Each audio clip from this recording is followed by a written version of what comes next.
Hey guys, this is Wes with Dirt Concepts. Today we're going to rebuild a differential in my Mugen Seiki MBX8R e-buggy. So this process should apply though to just about any A-scale buggy on the market right now. So without further ado, let's get started. Alright, first things first.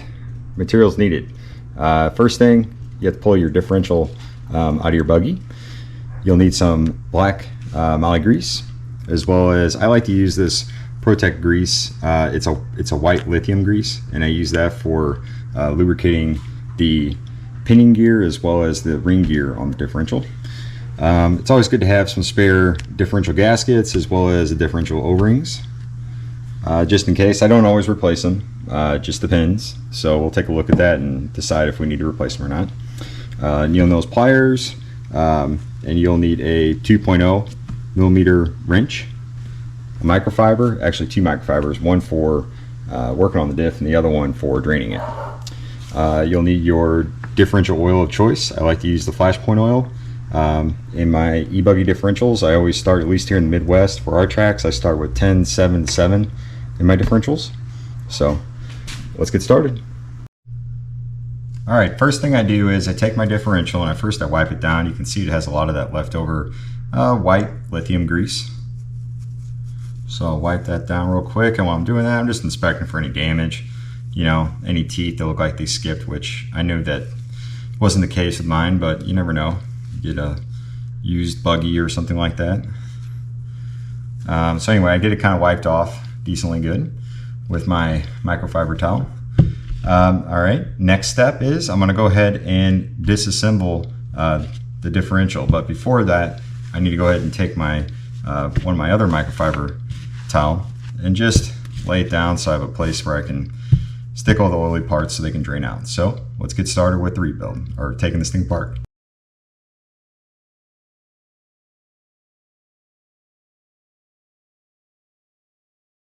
Alright, we have our differential, all the screws out, so I'm going to take those, set them to the side, and go ahead and crack the differential open. So this is my rear differential. I knew that it would be really dirty, as you can see. Get real close. Usually in order, usually your rear differential tends to cook the oil the fastest, and then your center differential after that, and your front differential sees the least amount of load on it.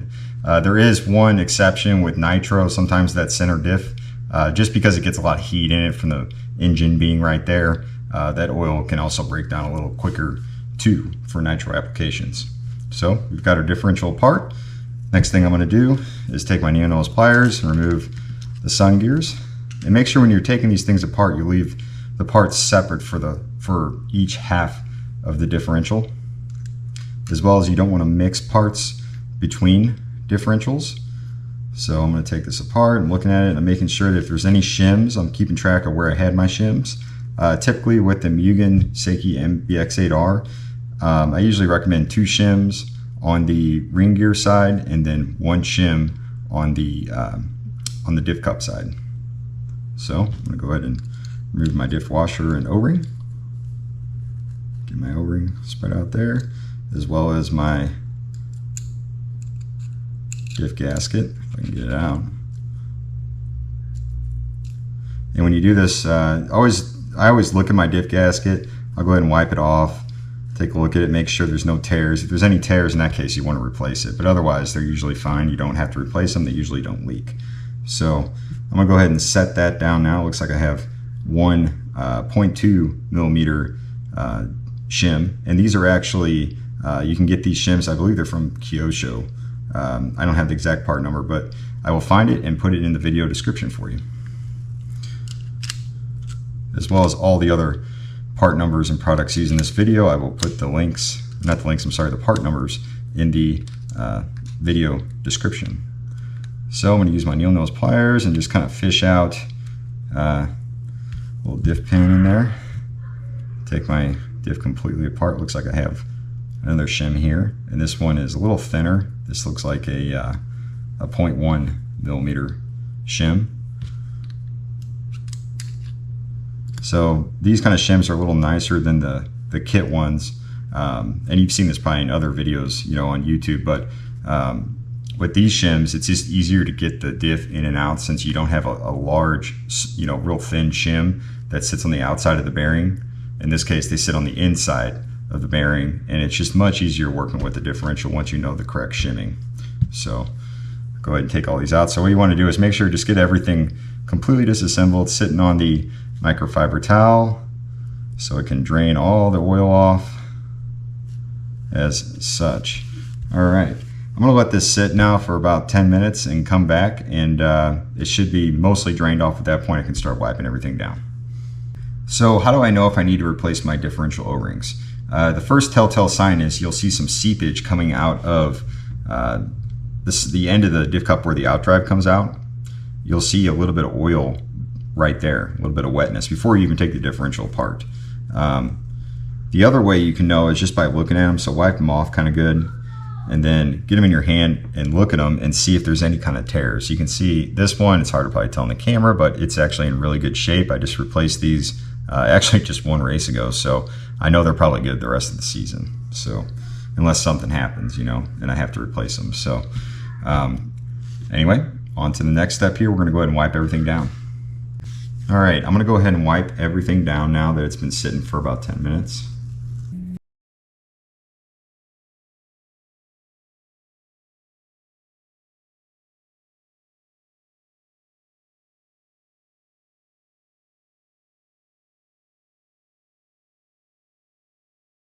All right, everything's wiped down now and ready to be reassembled. So before I do that though, I like to check my outdrives. If I look in them and they look pretty nasty inside of there, which these ones they look pretty clean. I think the compressed air got them pretty clean.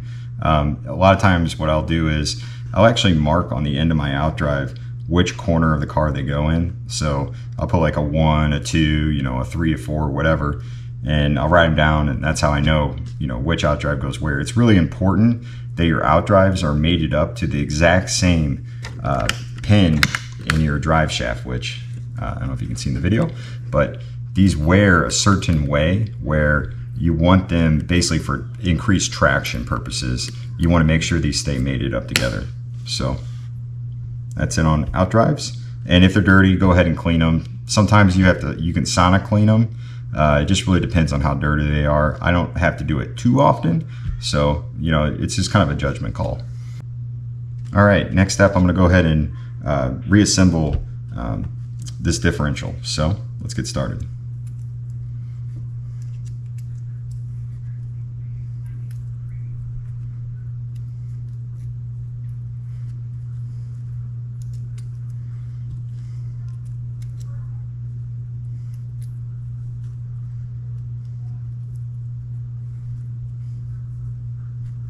All right, so I have my spider gears assembled. So one thing I want to note, I do use the optional Flashpoint aluminum diff cross pins. They're significantly lighter than the kit ones for the MBX8R, so definitely recommend checking those out, especially for nitro applications where you want to have a really lightweight drivetrain. So I haven't noticed any bad wear with them, and I've been running these forever, so I think this is a great upgrade, almost like a must-have. So all right, so first thing I'm going to do is I'm going to grab some Flashpoint black grease, and I'm going to go ahead and apply this to, there's a bearing race basically, or bearing surface on that outdrive, and your goal is to fill that little valley there with lubricant. So in that case, the black grease. So I'll just take my black grease carefully and just try to apply it as flat as I can into that little valley. And then what I'll do is I'll take my 2mm wrench that I use to take the diff apart, and I'll go ahead and lay it flat there and make sure that it's coated completely evenly. And then what I'll do is I'll have a little bit leftover grease, so I'll just take that and just kind of spread it on the outdrive a little bit, get a little extra lubrication in there. Use your finger a little bit to kind of spread it. Good. Set that over there. And then what I'll do is I'll take my extra black grease and I'll go ahead and just dab it onto the O-ring. So I'm not wasting any. That O-ring's nice and lubricated now. So I'll take my, well, first thing I want to do is get my bearing, which before I do that, check your bearings. make sure they're not seized up or anything. This one feels great. So I'll go ahead and put that on, as well as my Diff Shim on the outside before the bearing. Put the bearing on. When you do your bearings, if you're using the two-sided bearings, so in this case I have a metal shield on one side and a rubber on one side, rubber always goes out towards the dirt, that way you can keep the dirt out of the bearings. So I'll take my greased up outdrive and just try to slowly put on. I spin the diff cup so I can evenly coat the inside of it with that black grease. And your goal is to make sure there's no black grease that makes it on the outside of the bearing, because that can attract dirt. So you look in here and it means that the inside of that bearing race is really nicely lubricated. So I'll take my Diff O-Ring, and this is a little difficult to do. I try to just set it on there. Same with the washer that retains the O-Ring. Get that on there. All right, then what I do next is I take a 7mm nut driver, and this actually fits perfect over the inside part of the outdrive to kind of fit that bearing and diff washer in there nice and flat. I'll take my nail nose pliers, get my differential pin, and install that. Good to go. Last thing, sun gear. There. Feels super smooth. That's what you're aiming for there. Really nice diff. That way it's the oil that's doing the resistance instead of, you know, that bearing race or potentially your differential bearings. All this, you want that really free. That way it's the oil that's preventing your differential from spinning. All right. So that way it's actually tunable. So we got the diff cup side done. The spider gears are reassembled. So now we're going to work on the ring gear side. All right, with the ring gear, we're going to follow the same exact process. So I'll take my black grease, flash point, and just get that grease right in there into the outdrive. And I'll go ahead and lay it flat. Then I'll take that extra grease and kind of dab it on there. Take my finger, kind of spread it. I got a little bit left in my finger right here, so then I'll take it and put it on the O-ring there. All right, set that aside. I'll get my shim. Don't forget your shim before your bearing. Bearing goes rubber seal side out. And then I'll take my outdrive. Again, same process, just really careful and just kind of spin it on. Make sure you don't have any leftover grease that's pouring out. I'll take my O-ring, put that on. My washer, my differential. All right. And then you need those pliers, put the differential pin in. All right, make sure everything spins free. Oh, that's perfect. And then I will take my diff gasket and put it in there. Leave the sun gear out for now. All right, next step, we have the differential completely disassembled. We cleaned it, we re-lubricated it, and we reassembled the differential. So now what I like to do is I like to get something flat. I mean, this magnetic screw catcher is actually kind of nice. You can go ahead and put the differential on there, and I know it's not going to tip over easy on me while I'm filling it. So as I said, I use the Flashpoint 7000 weight oil, CST oil, in my rear differential of my e-buggy. So I'll go ahead and put that in there, and about, I would say, halfway to 3/4 of the way full. Stop, and then take your spider gears, drop those in, and then, all right, so now we're going to do, we got the spider gears in there, you're going to go ahead and press them in. So I just use my 2mm wrench, I hold the outdrive and kind of spin the differential diff cup and just kind of get them seated in there so they're good. Now the goal is here, you want your oil to be above your spider gears so they're completely submerged. That means you're going to have a little bit of extra oil in the diff, not much, but just a little bit. So I'm going to let it sit here for, you know, I don't know, probably 2 to 5 minutes, depending on how thick the oil is, and let the bubbles rise to the top after I spun the spider gears in the diff. All right, it's been about 5 minutes or so, and I've let all the bubbles rise to the top. So first thing I'm going to do is go ahead and line up the 4 holes so they're all straight, and then I will get my my ring gear side and make sure that everything else is lined up. My pin's going straight forward. And then I take my sun gear with the pins facing straight forward, and I try to set that in there as such. Doesn't always lay completely straight, and then press it in there, let it settle for a second, and then I'll just take that extra diff oil and scrape it off and put it on the microfiber towel.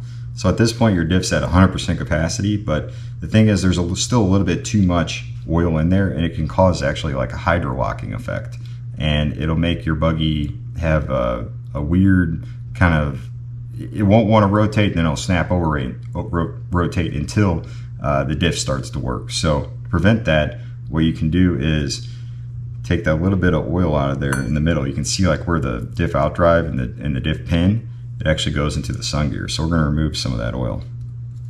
And this is how I do it really for 10 scale and 8 scale cars using wheel differentials. I know some guys like to weigh their diffs, or they measure them, or whatever. For me, this is the most repeatable way to do it. You know, diff to diff, car to car, it's always the same. So as long as you get the feeling you're looking for with your differential, you know, I understand that people weigh them to get a certain feeling, but doing it this way, as long as you get the feel you want with your diffs, then it'll always be the same every way.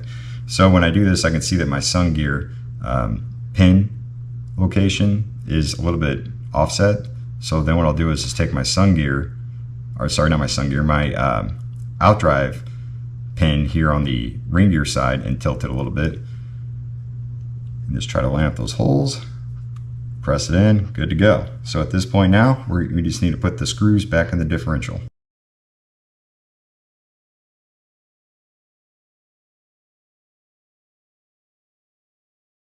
All right, one thing I want to point out here, when you tighten down your differential screws, don't tighten them down all the way, and install them in a cross pattern. So install one here, one here, one here, one here.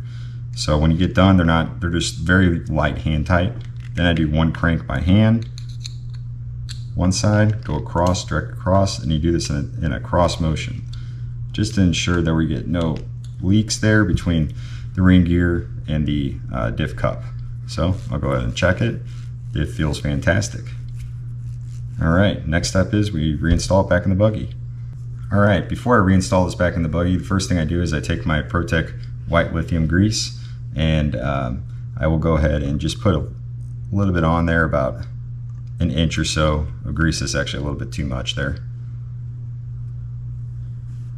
And then I'll stick it in the diff like this. And what that grease will do is it'll then distribute itself evenly on all the teeth of both the pinion and the ring gear. All right, and that's a wrap on that one. Hopefully you all enjoyed this video and you were able to learn a few things from it. I know everybody does their diffs just a little bit different, just like shocks. So I figured I'd show you my way of doing it. I've been doing this a long time, and these are just some of the things I've learned along the way. So hopefully this helps you go a little faster on the track, and I'll see you on the next one.